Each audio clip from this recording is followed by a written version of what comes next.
Mwaka 2025 Kenya ilipoteza waziri mkuu wake wa zamani Raila Amolo Odinga akiwa na umri wa miaka 80.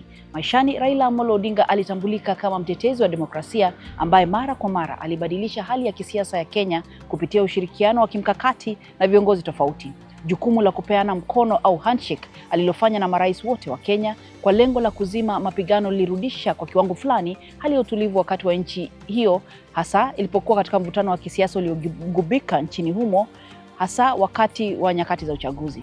Muda mfupi tu baada ya kifo chake tayari kumeanza kushuhudiwa msukosuko wa uongozi ndani ya chama chake Orange Democratic Party ODM. Mzizi wa mgawanyiko ni iwapo ODM itamuunga mkono Rais William Ruto katika uchaguzi mkuu wa mwaka 2027. Raila alifanya makubaliano na Rais William Ruto ambaye alitoa nyadhifa kadhaa za serikalini kwa baadhi ya wanachama wa ODM, makubaliano yaliyojulikana kama mpango wa serikali pana au broad based government.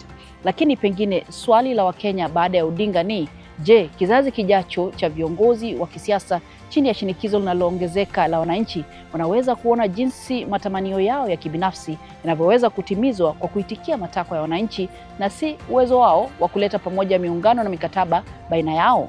Wataalamu wa masuala ya kisiasa wanasema uchaguzi wa mwaka 2027 utakuwa mtihani muhimu. Huenda Rais William Ruto akakabiliwa na changamoto ya kujaribu kuwashawishi Wakenya kwamba anashikilia ahadi alizowaahidi.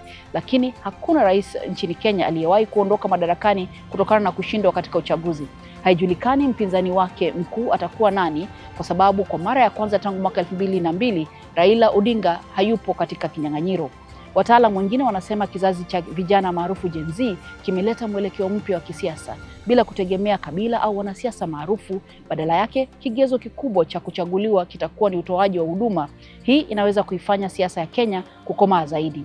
Swali jingine ni je, vijana hawa wa Kenya wataleta mshikamano na nguvu kwenye sanduku la kura kwa lengo la kuleta mabadiliko?